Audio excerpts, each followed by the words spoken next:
Hey everyone, this is Pete, and welcome back to another delve into the Page 6 public domain library for Atari 8-bit home computers.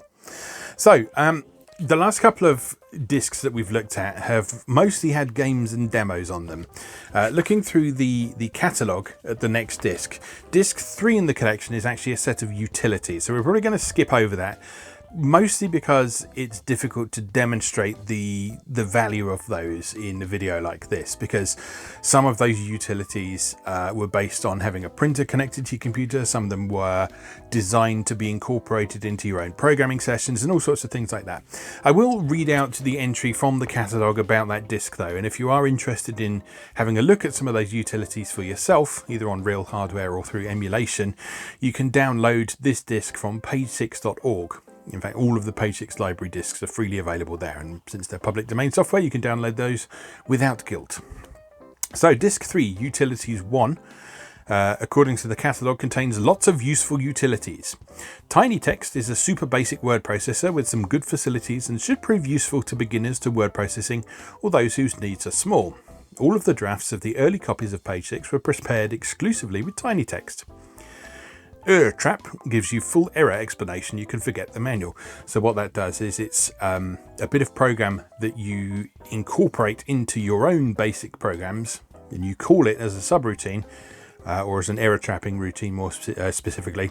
And then instead of getting basic error messages, which are just a code number, it will actually give you an explanation of what the error message is. So that's a very useful thing for those who are programming BASIC, as long as you've got the memory to incorporate that routine into your programs. Bin Save allows you to save binary files to cassette. So if you've got, say, a machine code program saved as a binary file on a floppy disk, you can save it to a cassette with that utility. Hex to Des is a decimal to hexadecimal or hexadecimal to decimal converter. So quite useful for those who are, again, programming in machine code.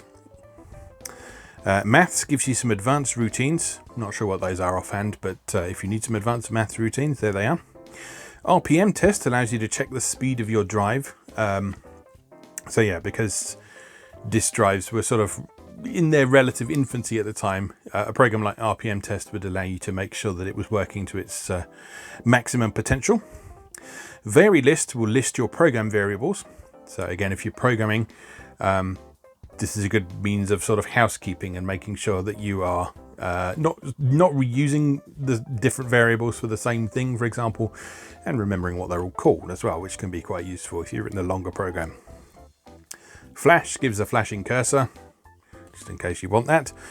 With Calendar, you can print a calendar for any month, whilst Runtime will put a clock on the screen. TinyDOS gives you access to DOS from within BASIC. TextPlot puts any size text on a graphics 8 screen and contains a screen dump, which means you can put text on an image and then print it out. Disk to CAS is a backup to tape. Players is a player missile design aid, so that would allow you to create hardware sprites, and it would then generate the data statements and machine code routines for you to use those in your own basic programs. SysStatus gives you the current status of your system, and finally, Assemble is a mini assembler for machine language. So yeah, writing programs in machine code on the Atari 8-bit. You could use the commercial assembler editor package that Atari sold, or there were solutions like that available in the public domain as well. Or you could program it by hand in hexadecimal if you were really daring or intelligent. Okay, so our primary focus today is going to be on Disc 4 from the collection, which is games. So according to the catalogue here, Disc 4 has some great games. These are generally longer than those on the other discs. That is the only reason there's not so many on the disc. Chicken is a superb and highly addictive game where you just have to get a chicken to cross the road. As I recall, that's another game from Stan Ockers, who we've talked about on previous installments of this series.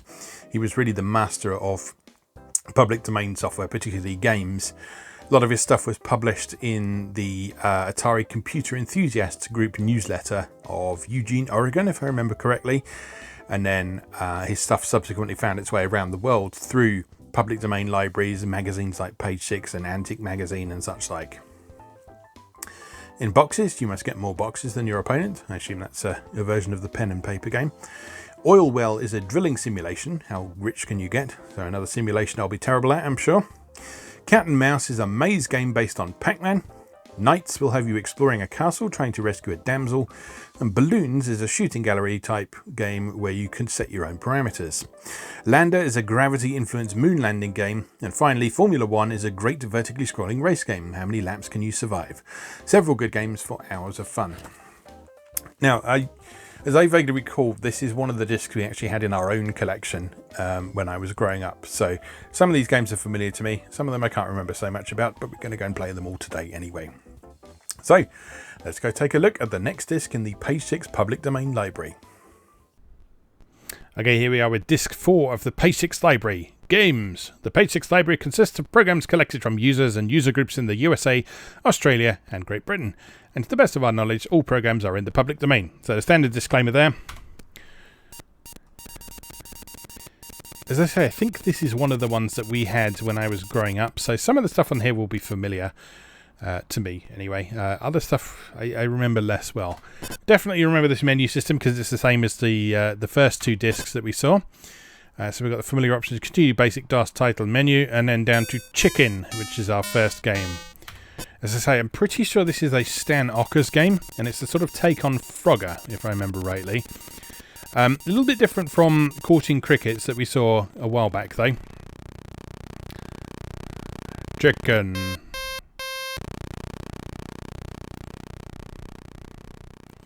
I remember this one being quite a good showcase for the Atari's player missile graphics, which are the Atari's hardware sprites. So there we go. So we've got some nice smooth scrolling cars moving across the screen. And your aim is... Whoops! Your aim is just to get across the screen and earn some points without dying too many times. But as you can see, it gets pretty quick. And the difficulty actually increases every time you... Oops. Difficulty actually increases every time you move across the screen. Oops. When you lose points every time you get hit. So you don't have a live system. But you do lose points if you get hit. And the difficulty drops back if you get hit as well.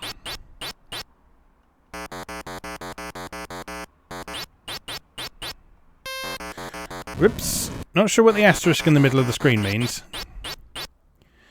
But you... Oh no. But you seem to... Nah. But you seem to earn those after every... sort of few successful... runs across the screen.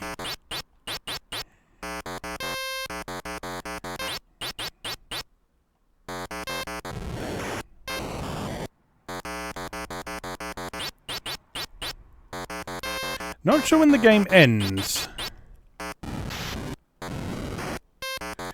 Because you don't have a live system like we said.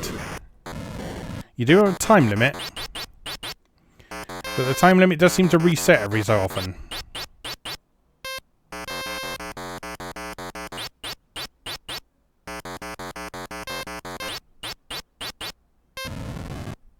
Oh. There's an error. Those flickery things we see there, those are the remnants of player missile graphics. I vaguely remember this game crashing on me back in the day, actually. Oh dear. The emulation system has stopped due to a program error. I'll be right back. Anyway, yeah, I remember this game having a few issues back in the day for some reason. You probably saw one of them while we were playing, which is one of the cars seemed to have sort of gone a little bit astray, in that it was racing along the sort of bottom bar of the screen rather than the where it was presumably supposed to be on the road. And then there was obviously something going awry in the computer's memory while we were playing.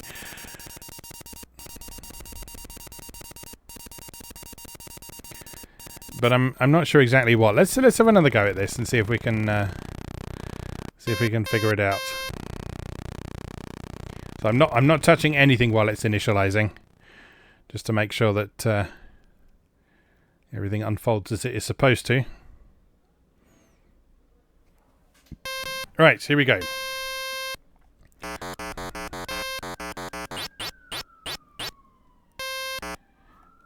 You see, part of the problem. If you look at the purple car down at the bottom, that actually moves when the chicken moves, and because you're moving down the screen most of the time, it just ends up stuck at the bottom of the screen, rather than being where it's supposed to be.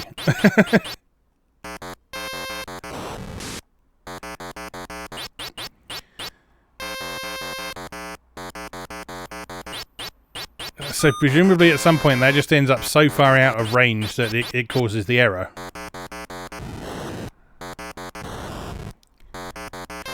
I think I figured out what the asterisks are, though. I think if you get a certain number of successes in a row, you get an asterisk, and that causes the timer to reset.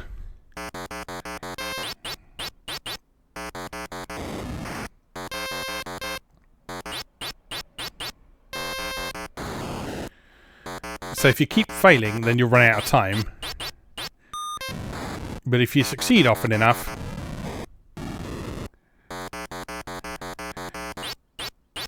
then you'll reset the timer and be able to continue. I think that's how it works anyway. I'm getting a bit bright, isn't it? Let's sort that out a little bit.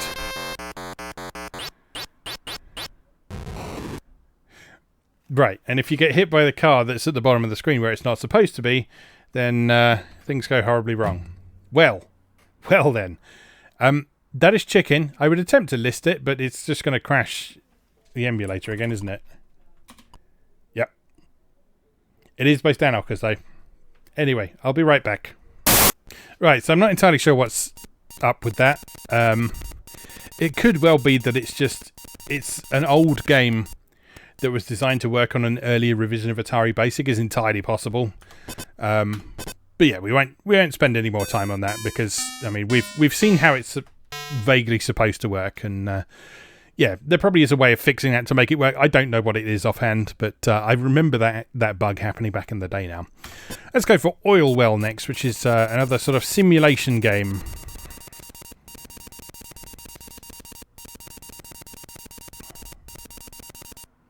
How many players? 1 to 4. Just the one.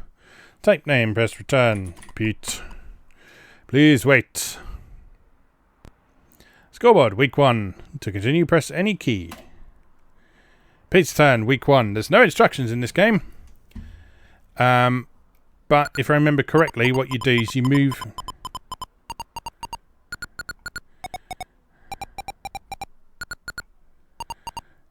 You move around and you pick a place to start drilling. Probability of oil, 81%. Cost 12 million? I don't know. Tax, 539. Cash, 0. Do you wish to drill? Yes!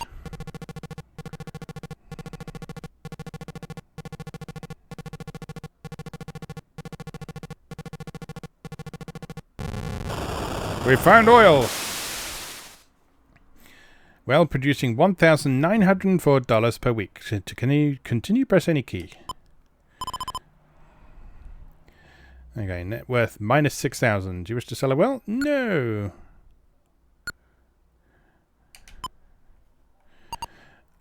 Right. And if I remember correctly, you sort of gradually build up a map of where you're likely to find oil. Probability of oil, 78%. Costs $7 per meter, that is. Yeah, let's drill here. There we go. That's more like it. When you find it just below the surface, it's much cheaper. Well, producing $2,448 per week. Okay, net worth. No, we don't want to sell a well for the moment. There we are. Money's going up slowly. Let's keep searching around this area, because there seems to be a nice little load of oil around here. Probability of oil, 75%, cost $8 per meter. Sure. Drill away. Oh dear. No oil found. Curses. Oh, yes. We'll sell that last one. Because there's nothing there. No. But at least we made some money from the other ones. Probability of oil, 75. That's expensive to drill there. I'm not going to drill there.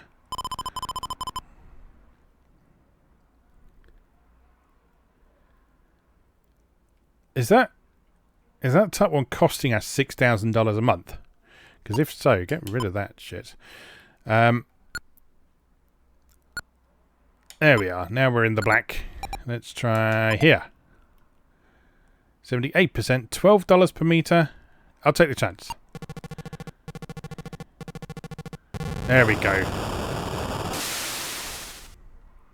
Well, producing 2,578 per week. So it's making a loss. Good. Good. That's what I wanted to happen. Do I wish to sell a well? Yeah.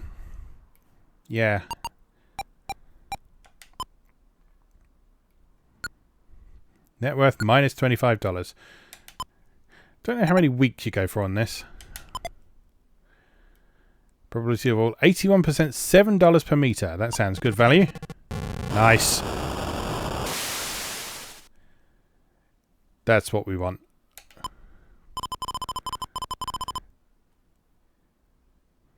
Someone's still making a loss though. Is that because I don't understand.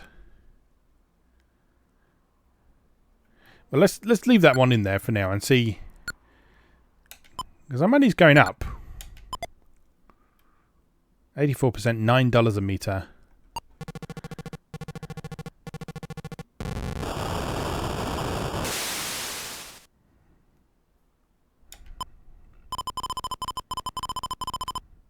Alright, that one is making a profit now. So it costs money up front and then starts making a profit the following year.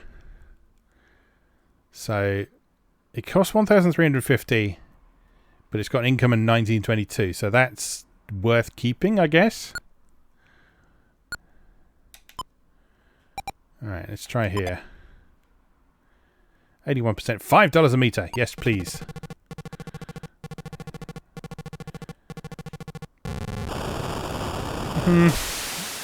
Deeper than I hoped we'd have to go, but it's producing more oil than it costs, so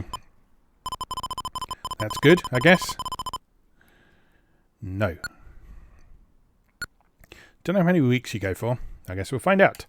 But we're making profit now, so that's good. Let's try here.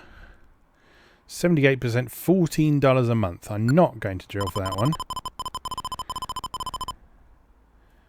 We'll just keep the profit rolling in. Although we made a bit of a loss on that bottom one this time. And keep an eye on that. Week 10. What about here? 81%, $8 a meter. That will do me. Yes. Especially if it's that shallow down. Well, producing $3,648 per week. That's what we like to see. Okay. Is that total profit or loss then, I guess?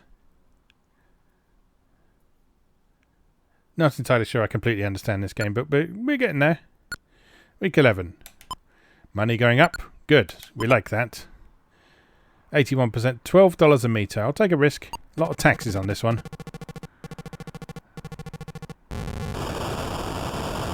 We've got the money though. 4,413 per week. Okay.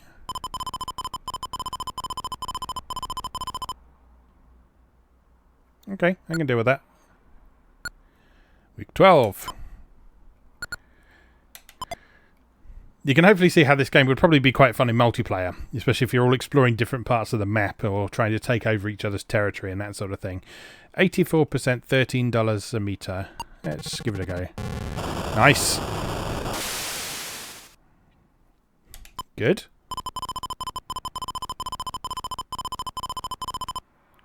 Everything making a profit now, that's good. I guess that's total profit or loss then. 87%, $5 a meter. Of course. Why wouldn't they go for that?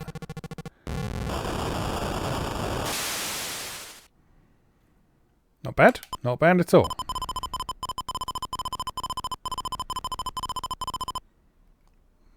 Okay, good stuff. Week 14. Let's keep expanding this way. So this eventually turns into sort of a big map, as it were, with the different colours representing how much oil there is. I think the best colour you can get is blue, I think. Those are sort of the richest veins of oil that you can find.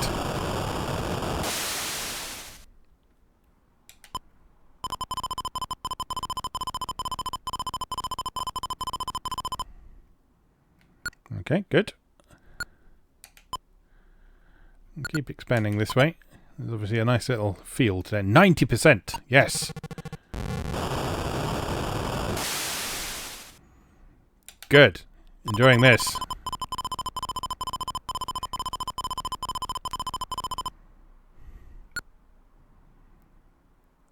Oh, we found a blue bit. This is the map of the game played.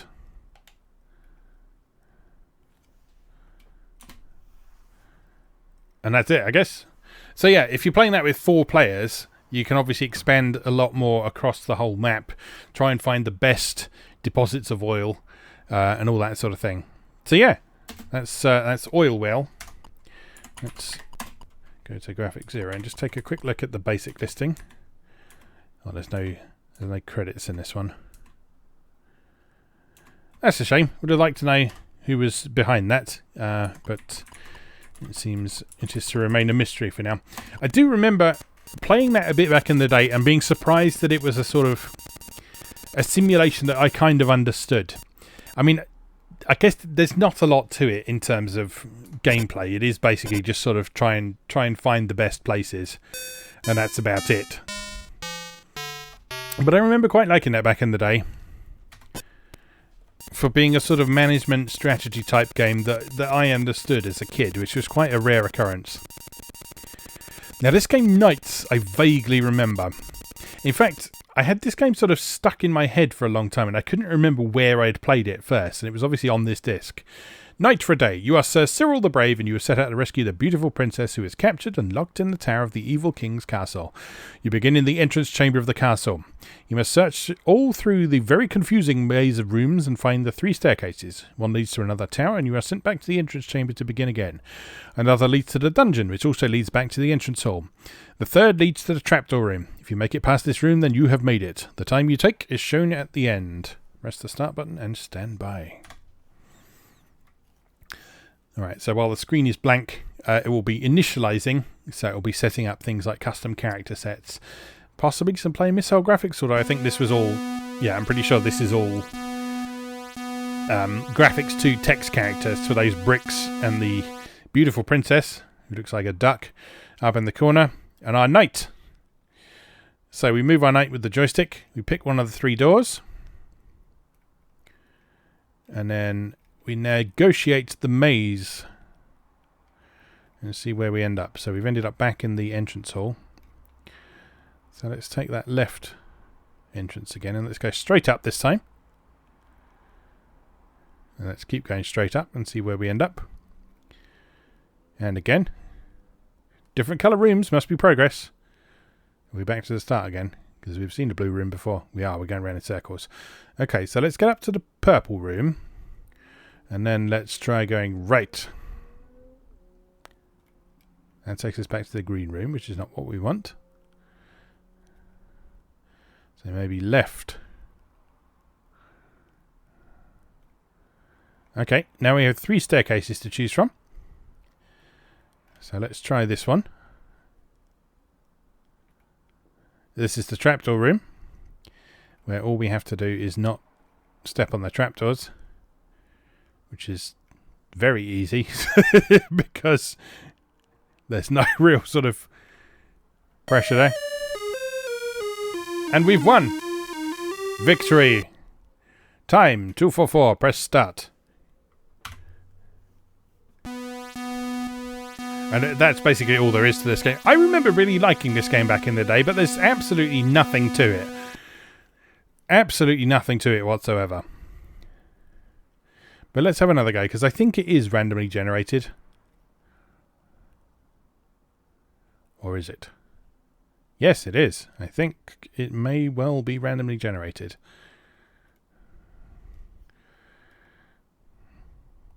Which is something, at least. Or is it?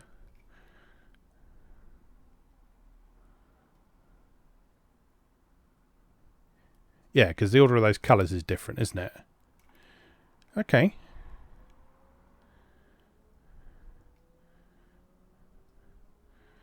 Alright, so if we go off the top of purple, that takes us back to the entrance. If we go off the left of purple, that takes us to green. We go off the left of green, we end up in blue. And if we go off the left of blue, we end up back at the entrance. Good. What about if we go right from blue? Does that take us to green? No, it takes us to the staircases. Alright, let's try this one. Oh no, it's the wrong tower! So then you have to do it all again.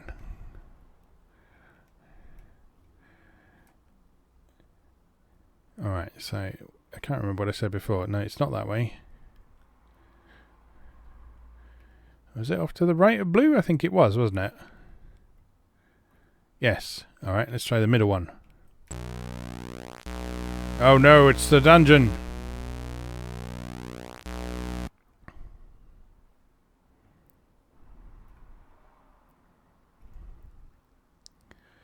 So therefore, once again, it is the tallest staircase. And then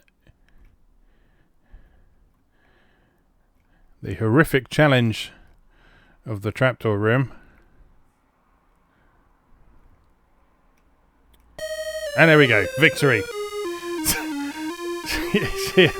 That is a silly game, but I remember liking it. I remember liking it back in the day, just for the whole sort of saving the princess thing, and the sound effects in this were actually quite atmospheric, I thought.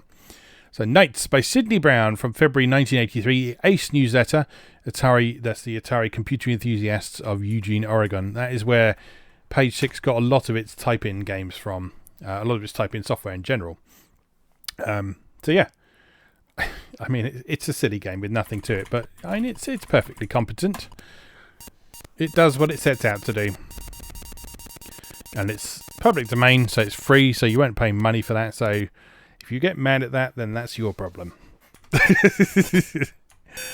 Right, onwards to Lander. Now, the last Lander game we had from this collection of discs was not very good. You have been selected for a mission to Jupiter's moons. If you feel brave, enter your name and hit return. Pete, please make sure you bring your joystick, Pete. All right. Push trigger after selecting moon. Let's start with Amalthea. Please wait. I'm making mountains.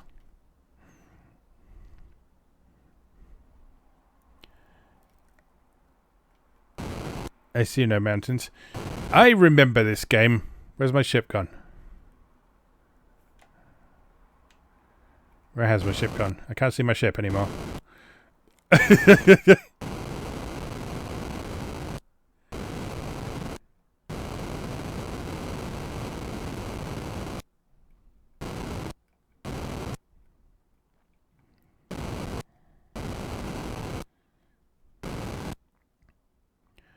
So I guess we're just going to have to work by the instruments at the bottom.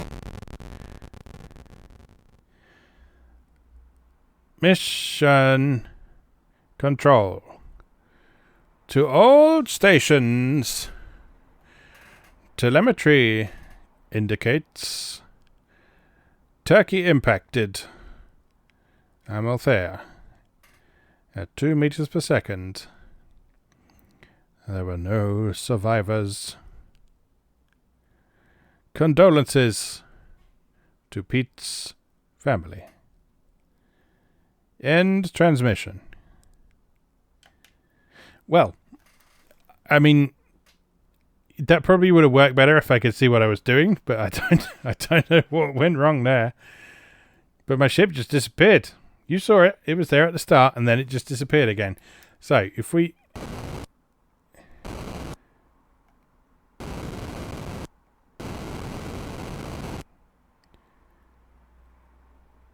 Yeah, it's like there's a big black block across the middle of the screen where you can't see it.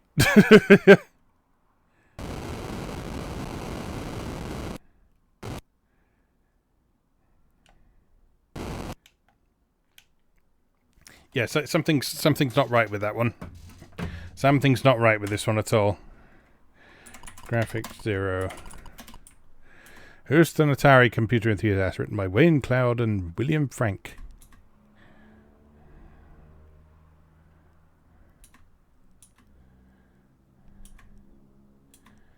Yeah, let's have another go at that. So run into your name and press return. Pete, please make sure you bring your joystick, Pete.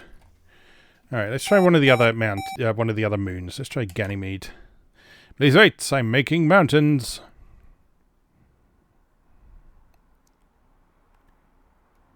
Yeah, there's no mountains there.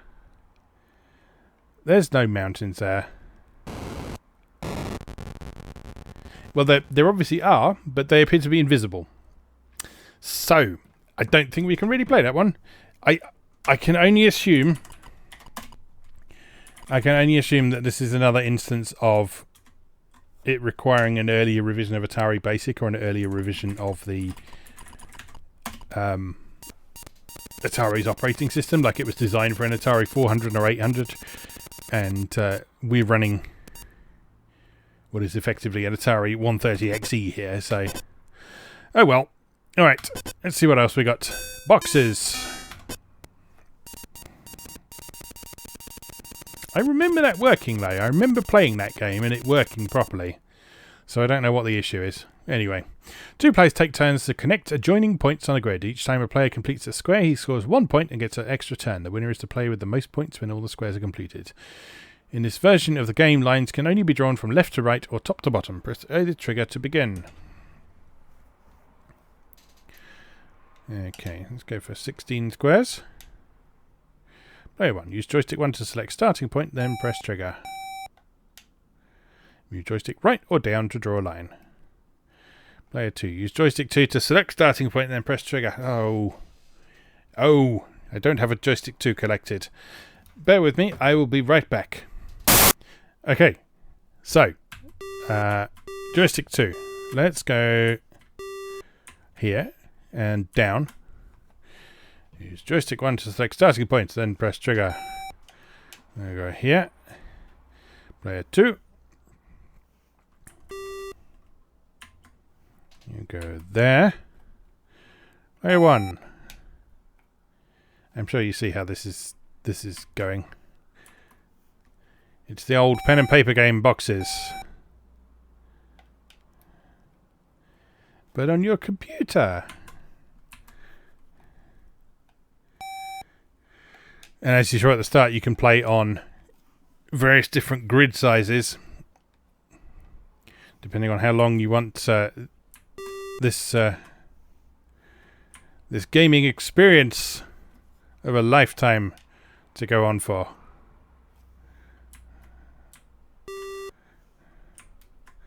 We do have quite sluggish controls on this. We've talked a little bit about this before, but part of the reason for that is because the input routine on this is likely tied to however fast the main loop of the game is running. So when you're writing something in BASIC, your program tends to run in a sort of linear fashion.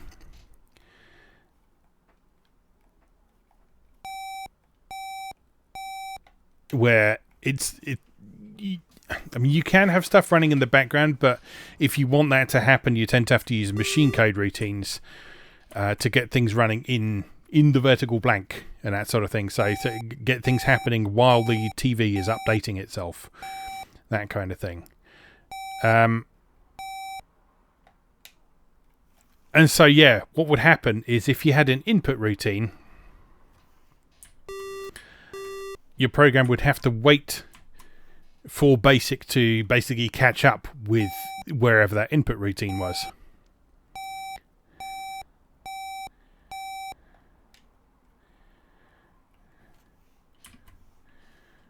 And so if you didn't press a button at the exact time it reached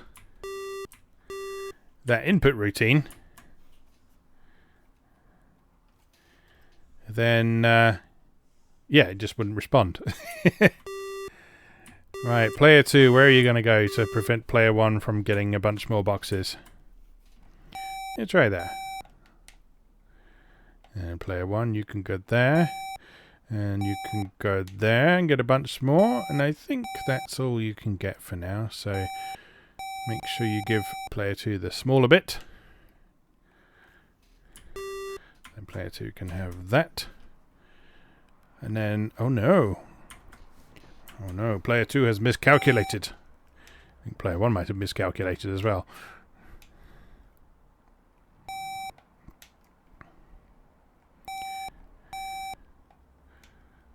Oh, it's down to the wire, it really is. Who is going to come out on top here? I think it's player 2. I think it's player 2.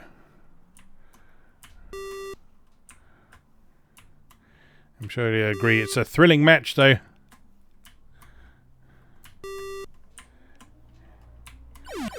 And there we go. Player 1, 7. Player 2, 9. I joke, but I remember enjoying playing that back in the day because I used to like playing boxes with like my nan and my parents and such like, and having a computerized adaptation of that, I thought that was really cool. I mean, yeah, it doesn't look like much now, and its sluggish controls very much show its age and its basic origins, but you know, it does the job. Boxes by John Trigge, published by Atari Computer Enthusiasts of New South Wales, April 1983. So it looks like a lot of these programs from the early part of the Page 6 library came from about 1983 or so, which would be around the right time for sort of the 400 and 800 and possibly the 800X. I forget when the 800XL came out, but certainly too early for the 130XE. So the issues we're having with some of these programs may well be to do with inconsistencies between versions of the Atari operating system and revisions of BASIC. Anyway, we're getting the rough idea of how all this works anyway. So if you want to experiment with this for yourself, again, as I mentioned in the intro, all of these discs are available in the Page 6 Public Domain Library archive, which is on page6.org. Is that supposed to be there? Or is that broken?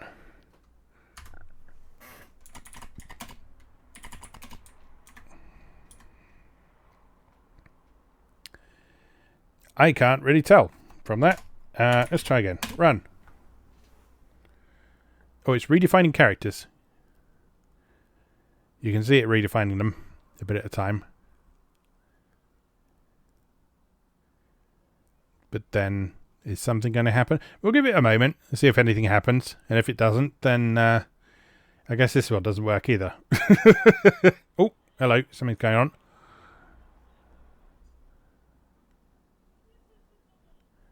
That does not look correct. But, well, let's see if...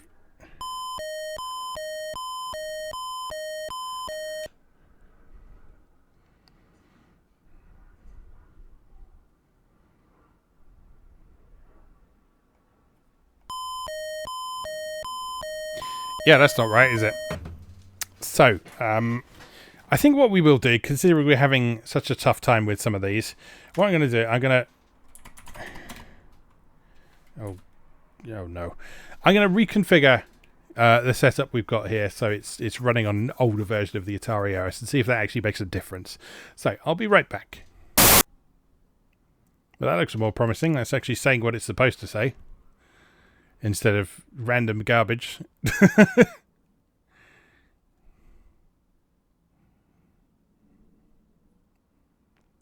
That looks more like it, doesn't it? How about that? There we go. It's Graphic Zero text-based Pac-Man with no sounds.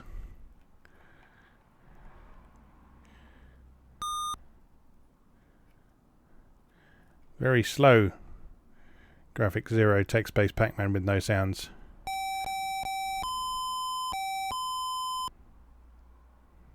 I say no sounds.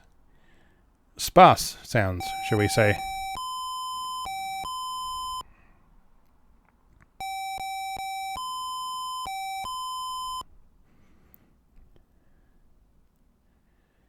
Yeah, this is a tad weak, shall we say.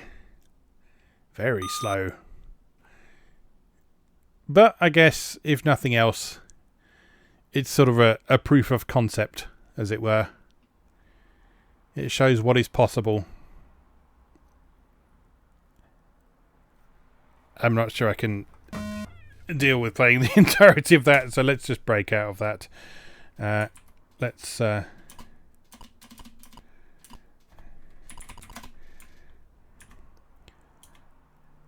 No details as to who wrote that. But yeah, I mean, you could pick that program apart and you could get some ideas from it. You could do things like figure out how it's working out, whether there's any dots left on the screen, scoring systems, collision systems, that sort of thing. So there's value to that, even if it's not a very good game by itself. It at least has some sort of purpose to it. And honestly, like I've said before, a lot of the reason that these collections of software existed were not necessarily to be great games in their own right or anything like that, but to provide people with examples of programs that they could then use in their own programming and their own projects and that sort of thing. A big part of learning to program on early home computers was taking other people's pieces of software, picking them apart, figuring out how it does things. Playing values, enter 1. Shots 15. Let's just leave all that as is. Yeah, taking someone else's... hello?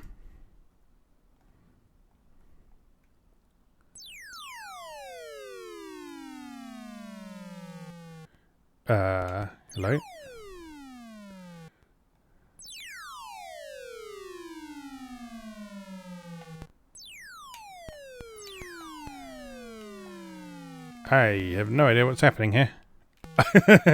Out of shots. Okay, great. Well, that went well, didn't it? Pull stick to go.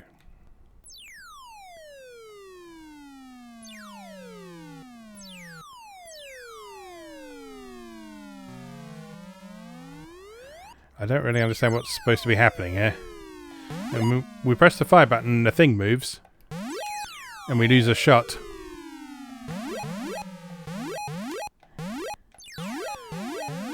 But nothing seems to happen. I'm starting to think that all of the programs on this disc are broken. There's another Stan Ockers one. Another Stan Ockers one that's broken. Master of public domain, my ass. I joke. Stan Ockers did some wonderful things. It just apparently none of them are on this disc. So I don't know what to tell you. Anyway, I'll be right back, I guess. I won't lie, this isn't going as well as I hoped. But I guess this is part of the problem with some of this old software, is just making sure it works properly and is compatible with things is always a challenge, because there's the assumption that these old computers, with their sort of universal specifications, or theoretically universal specifications, should all run the same stuff. But that's clearly not the case, is it? Because several of these just haven't worked at all. And I can only assume it's because they were written with older variations of the hardware in mind. And that causes things like this to happen. Road width 1 narrow to 3 wide. Let's try 3 wide. Press fire button when ready to start. I may have spoken too soon. This one does appear to be working. Possibly. How do we speed up? Hold down the fire button? Yes.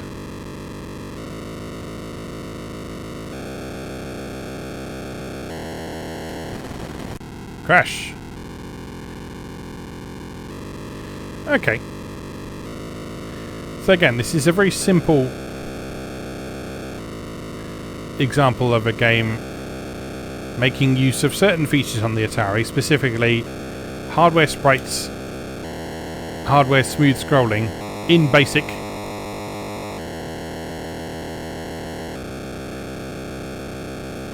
and as you can see, although it's not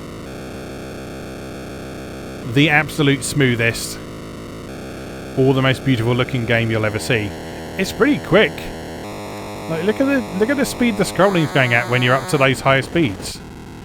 And there's no slowdown on the sprite movement or anything like that. So yes, there is a little bit of juddering around at certain speeds. And we've got the old issue with the speed change system being tied to the speed of the game's main loop again.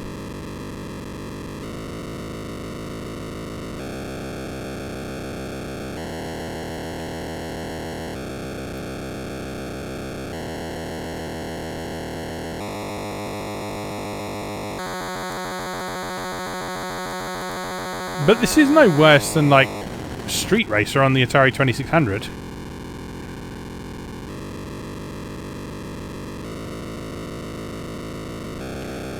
And again, the stuff in this basic program you could use in your own programs. You could easily adapt the road generation system into something else. You could turn it into like a sort of Caverns of Mars clone. You could use the sprite movement. You could use things like the average speed calculation, and the timers and the collision detection methods and all that sort of thing. So again, even if this isn't sort of the most revolutionary game or the best game, there is value to its existence on this disc, because you could load this up, you could have a bit of fun with it, and then you could take a look at the program listing and you could go, right, how did that program do this? How did that get that scrolling working like that? How did it get that sprite movement so smooth? How did it take input from the joystick? How did it time you? How did it calculate your average speed? All that sort of thing.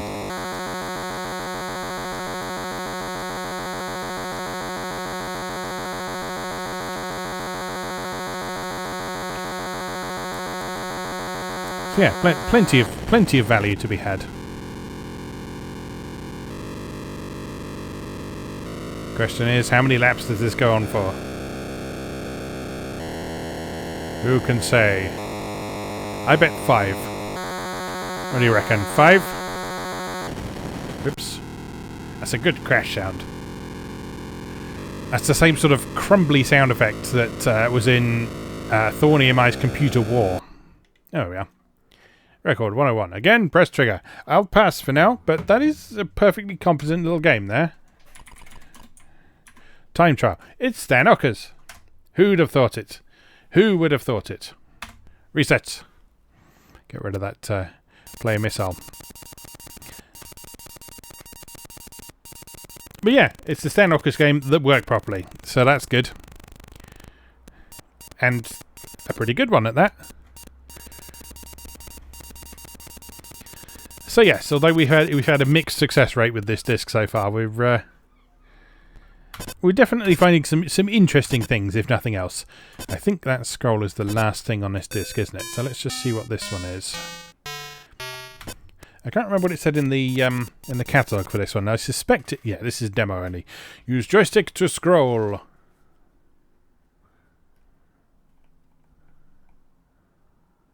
Oh, hello. Okay. Yeah, so this is literally just a demo of it's listing out a basic program and then allowing you to smoothly scroll around it using the joystick. And that's it, I guess. But, you know, kind of cool. We can't break out of this one though because they've trapped the brake key. So I guess we're stuck on that screen to finish with. So let's have it moving just to add a bit of interest. Anyway, Anyway, yes, so mixed results with that disc, certainly. But some interesting stuff, and like I say, there is value to even the stuff that doesn't quite work properly, or the stuff that isn't that good, because you can learn something from it, and that's really the important thing from all this. So we'll leave that there for today. Just remains for me to say, as always, thank you very much for watching, and I'll see you again next time.